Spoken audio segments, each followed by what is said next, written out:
बातों तक फॉलो करना है, जिसमें से पहला स्टेप है step 1, phone of, screen of and mood on.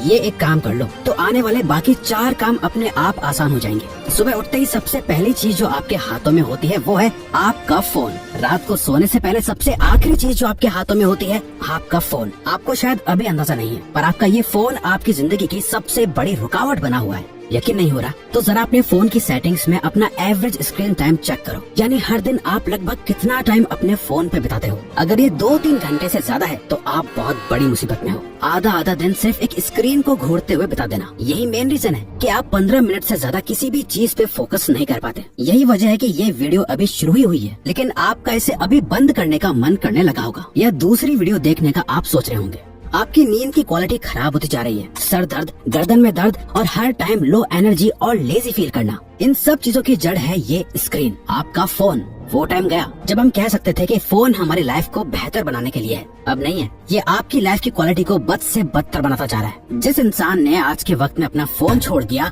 वो बाकी के 95% लोगों से अपनी लाइफ में आगे बढ़ सकता है। अगले 7 दिनों तक, सिर्फ 7 दिनों तक अपने फोन को बंद करो, स्क्रीन को ऑफ करो और फिर देखो कैसे सारे काम होते हैं। आपका फोकस और कंसंट्रेशन बढ़ जाएगा, आपकी मेंटल हेल्थ और फिजिकल हेल्थ, स्लीप क्वालिटी बेहतर होने लगेगी और आपका मूड भी बेहतर होने लगेगा। Step 2, practice no fap.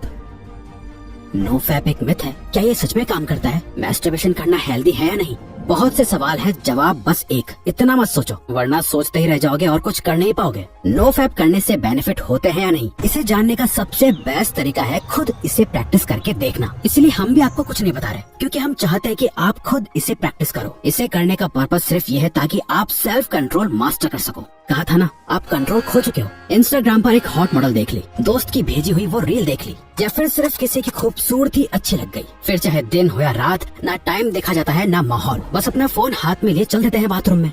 चलो फोन की डिस्ट्रैक्शन से एक बार को खुद को बचा लोगे, लेकिन ये जो गंद जमा हो गया है दिमाग में, इसे तो निकालना पड़ेगा ना। इसी के लिए नो फैप को प्रैक्टिस करना है। गंदे ख्याल आए तो उन्हें कंट्रोल करना सीखो। जितना ज्यादा आप ये प्रैक्टिस करोगे आप उतनी बार जीतोगे। शुरू करने के लिए बस 7 दिन तक खुद को कंट्रोल करना है। इन 7 दिनों में किसी भी तरह के पॉर्न और मैस्टरबेशन को अवॉइड करना है और आज से 7 दिन बाद इस वीडियो के कमेंट्स में आके अपना एक्सपीरियंस जरूर शेयर करना है। Step 3, master your time.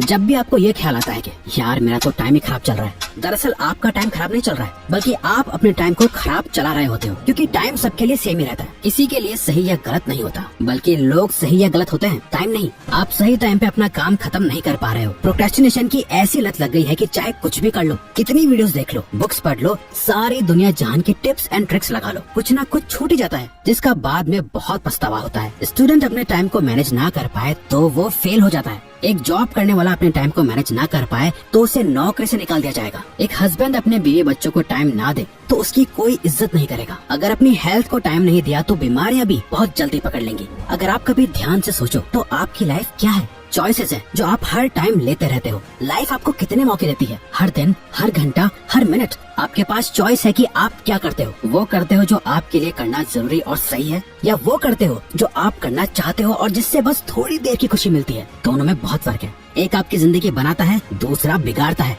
इसीलिए अगले 7 दिन अपने दिल की कम और दिमाग की ज्यादा सुनो। हर चीज का एक टाइम फिक्स करो, किस टाइम पढ़ना है, किस टाइम काम करना है, किस टाइम उठना है, किस टाइम सोना है। अपने 24 घंटों का एक रूटीन बनाओ। अपने टाइम का कंट्रोल अपने हाथों में लो और सबसे इम्पोर्टेंट, सुबह के 4 घंटे में अपना फोकस डाल दो। ये पूरे दिन का सबसे बेस्ट टाइम है। फिर चाहे मन हो या ना हो, जो काम जब करना है उसे करके खत्म कर दो। सारा खेल टाइम का है। जिसने अपना टाइम कंट्रोल कर लिया उसकी लाइफ उसके कंट्रोल में आ जाएगी। Step 4, don't think, just do.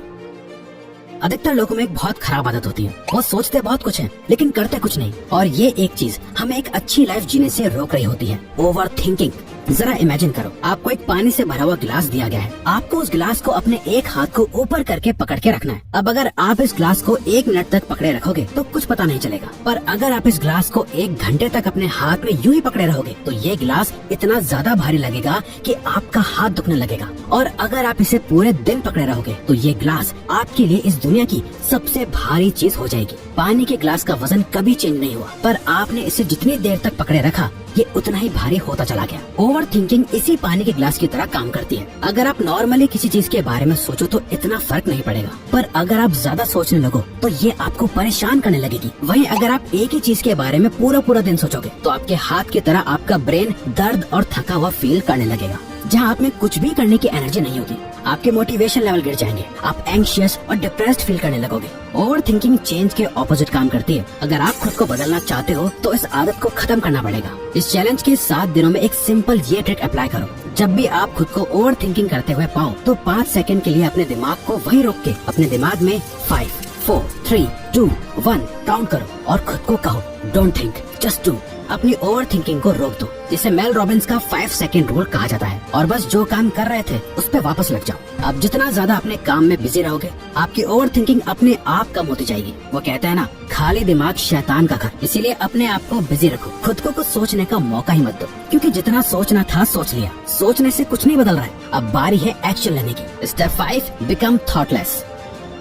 एक लास्ट चीज जो आपको करनी है वो है प्रैक्टिस माइंडफुलनेस। और सच में आप बाकी सारे रूल्स के साथ इसे कंसिस्टेंटली सिर्फ 7 दिनों के लिए फॉलो करोगे ना, तो 7वें दिन आपको अपने आप फर्क महसूस होना शुरू हो जाएगा। हमने अभी जाना कि कैसे ओवर थिंकिंग की बीमारी लग जाती है। अपने आप को बिजी रख के हम ओवर थिंकिंग को अवॉइड कर लेंगे, लेकिन माइंडफुलनेस इस ओवर थिंकिंग की बीमारी की परमानेंट दवाई है, जिसे अगर आप मास्टर कर लो तो आप मेंटली इतने ज्यादा ताकतवर हो जाओगे कि आपके लिए फिर कुछ भी मुश्किल नहीं रहेगा। और ये बात सिर्फ हवा में नहीं है। हार्वर्ड में की गई एक MRI स्टडी में ये देखा गया है कि जिन लोगों ने 8 वीक्स का माइंडफुलनेस कोर्स लिया था, जहां वो 8 वीक्स तक लगातार हर दिन मेडिटेशन करते थे, उन्हें ये पता चला कि उनके ब्रेन में ग्रे मैटर का एरिया बढ़ गया था, जो हमारी एम्पैथी और सेल्फ अवेयरनेस के लिए रिस्पॉन्सिबल होता है। और साथ ही हमारे ब्रेन में जो एरिया स्ट्रेस और नेगेटिविटी के लिए रिस्पॉन्सिबल होता है, उसका साइज भी श्रिंक हो गया था। इतना ज्यादा पावरफुल होता है माइंडफुलनेस, तो इसे जरूर रोज प्रैक्टिस करना।